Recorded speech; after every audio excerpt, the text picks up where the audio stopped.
So what's the problem? Well, so I did say most of the stuff about graph search, it really doesn't matter, undirected or directed. It's pretty much cosmetic changes. But the big exception is when you're computing connectivity, when you're computing the pieces of a graph. So right now, I'm only going to talk about undirected graphs. The directed case, we can again get very efficient algorithms for it, but it's quite a bit harder work. So that's going to be covered in detail in a separate video. So for now, focus just on an undirected graph, G. And we're certainly not going to assume that G is connected. Indeed, part of the point here is to figure out whether or not it's connected, i.e. in one piece. So maybe the graph looks like this.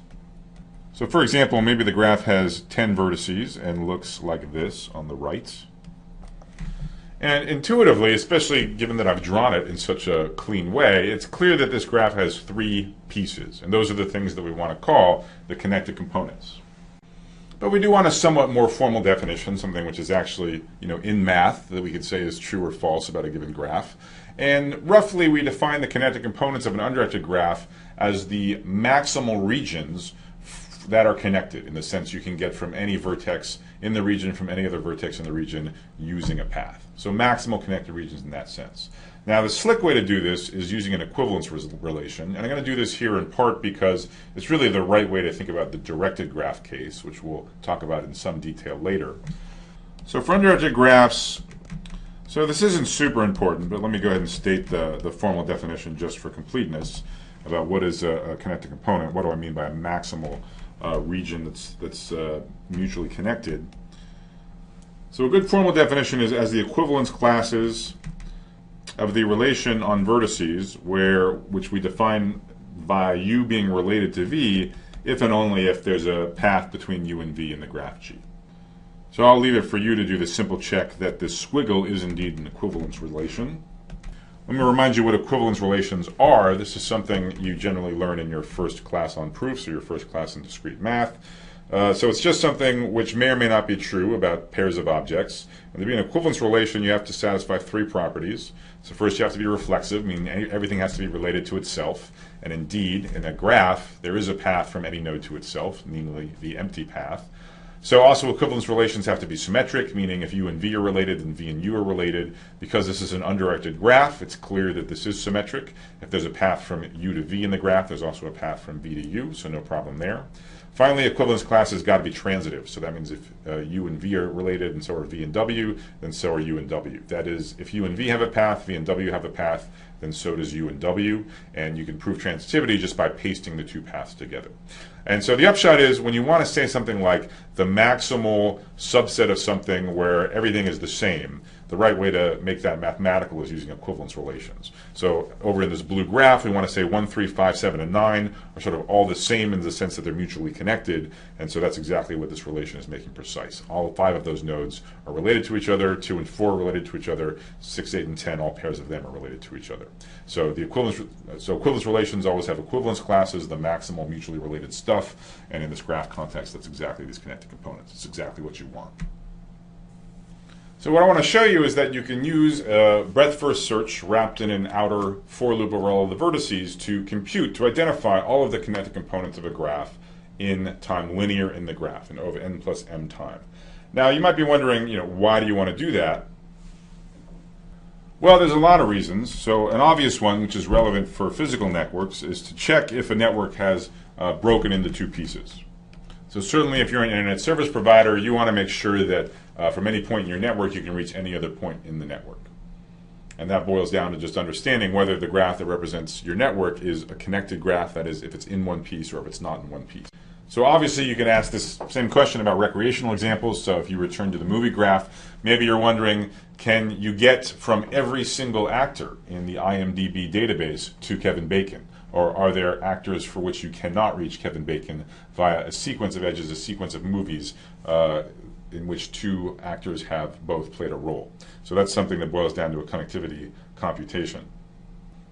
If you have network data and you want to display it, you want to visualize it and show it to a group of people so that they can interpret it, obviously one thing you want to do is you want to know if there's multiple pieces, and then you want to display the different pieces separately. So let me mention one probably a little less obvious application of undirected connectivity, which is it gives a nice quick and dirty heuristic for doing clustering if you have pairwise information about objects. So let me be a little more concrete. Suppose you have a set of objects that you really care about.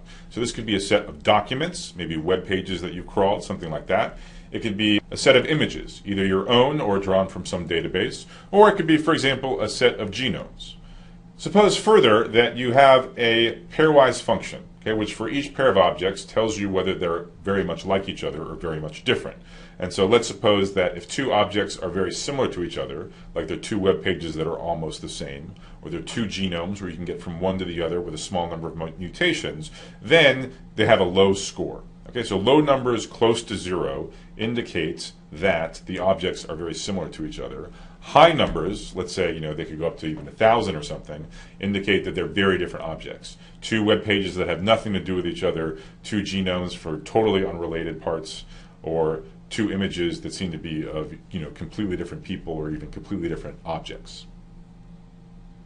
Now here's a graph you can construct using these objects and the similarity data that you have about them. So you can have a graph where the nodes are the objects. Okay, so for each image, for each document, whatever, you have a single node. And then for a given pair of nodes, you put in an edge if and only if the two objects are very similar. So for example, you could put in an edge between two objects if and only if the score is at most 10. So remember, the more similar two objects are, the closer their score is to 0. So you're going to get an edge between very similar documents, very similar genomes, very similar images. Now in this graph you've constructed, you can find the connected components. So each of these connected components will be a group of objects which more or less are all very similar to each other. So this will be a cluster of closely related objects in your database. And you can imagine a lot of reasons why, given a large set of unstructured data, just a bunch of pictures, a bunch of documents, or whatever, you might want to find clusters of highly related objects. So we'll probably see more sophisticated heuristics for clustering in some SQL course, but already undirected connectivity gives you a super fast, linear time, quick and dirty heuristic for identifying clusters of similar objects, given pairwise data about similarity. So that's some reasons you might want to do it. Now let's actually talk about how to compute the connected components in linear time using just a simple for loop and breadth first search as its inner workhorse. So here's the code to compute all the connected components of an undirected graph. So first we initialize all nodes as being unexplored. I'm also going to assume that the nodes have names. Let's say the names are from 1 to n. So these names could just be the position in the node array that these nodes occupy. So there's going to be an outer for loop which walks through the nodes in an arbitrary order, let's say from 1 to n. This outer for loop is to ensure that every single node of the graph will be inspected for sure at some point in the algorithm. Now again, one of our maxims is that we should never do redundant work. So before we start exploring from some node, we check if they've already been there. And if we haven't seen I before, then we invoke the breadth first search subroutine we were talking about previously in the lecture in the graph G, starting from the node I. So to make sure this is clear, let's just run this algorithm on this blue graph to the right. So we start in the outer for loop and we set I equal to 1 and we say, have we explored node number 1 yet? And of course not, we haven't explored anything yet. So the first thing we're going to do is we're going to invoke BFS on node number 1 here. So now we start running the usual breadth first search subroutine starting from this node 1. And so we explore, layer 1 here is going to be nodes 3 and 5, so we explore them in some order. For example, maybe node number 3 is what we explore second, then node number 5 is what we explore third. And then the second layer in this component is going to be the nodes 7 and 9. So we'll explore them in some order as well. Let's say 7 first, followed by 9. So after this BFS initiated from node number 1 completes, of course it will have found everything that it could possibly find, namely the 5 nodes in the same connected component as node number 1, and of course all of 5 of these nodes will be marked as explored. So now we return, once that exits, we return to the outer for loop, we increment I, we go to I equal 2, and we say, oh, we already explored node number 2. No, we have not. And so now we invoke BFS again from node number 2. So that'll be the 6th node we explore. There's not much to do from 2. All we can do is go to node number 4. So that's the 7th node we explore. That BFS terminates, finding the nodes in this connected component. Then we go back to the outer for loop. We increment I to 3. We say, oh, have we already seen node number 3? Yes, we have. We saw that in the first breadth first search. So we certainly don't bother to BFS from node 3. Then we increment I to 4. Have we seen 4? Yes, we have. In the second call to BFS. Have we seen node 5? Yes, we have. In the first call to BFS. Have we seen node 6? No, we have not. So the final invocation of breadth first search begins from node number 6. That's going to be the 8th node overall that we see. And then we're going to see the nodes 8 and 10 in some order. So for example, maybe we first explore node number 8. That's one of the first layer in this component. And then node number 10 is the other node of the first layer in this component. So in general, what's going on? Well, what we know what will happen when we invoke breadth first search from a given node I, we're going to discover exactly the nodes in I's connected component, right? Anything where there's a path from I to that node, we'll find it. That's the BFS guarantee. That's also the definition of a connected component. All the other nodes which have a path to I. Another thing that I hope was clear from the example, but just to reiterate it, is every breadth first search call, when you explore a node, you remember that through the entire for loop. Right? So when we invoke breadth first search from node number 1, we explore nodes 1, 3, 5, 7, and 9, and we keep those marked as explored for the rest of this algorithm. Right? So that's so that we don't do redundant work when we get to later stages of the for loop.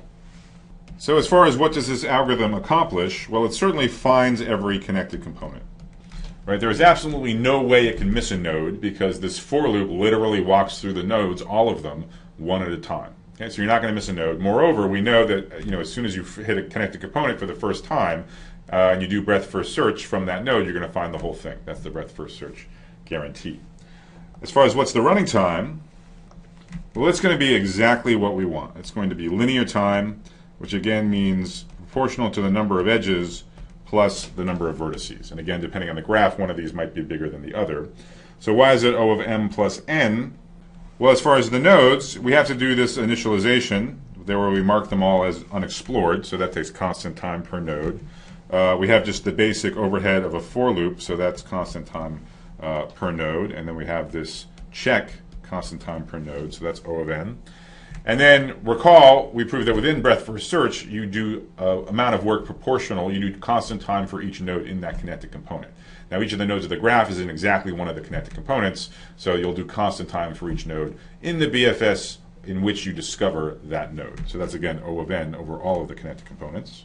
And as far as the edges, no, we don't even bother to look at edges until we're inside one of these breadth first search calls. They play no role in the outer for loop or in the pre-processing.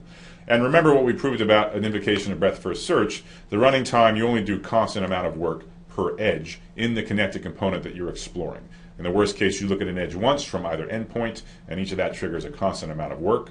So when you discover a given connected component, the edge work is proportional to the number of edges in that connected component. Each edge of the graph is in exactly one of the connected components. So over this entire for loop, over all of these BFS calls, for each edge of the graph, you'll only be responsible for a constant amount of work of the algorithm. So summarizing, because breadth first search from a given starting node works in time proportional to the size of that component, piggybacking on that subroutine and looping over all of the nodes of the graph, we find all of the connected components in time proportional to the number of edges and nodes in the entire graph.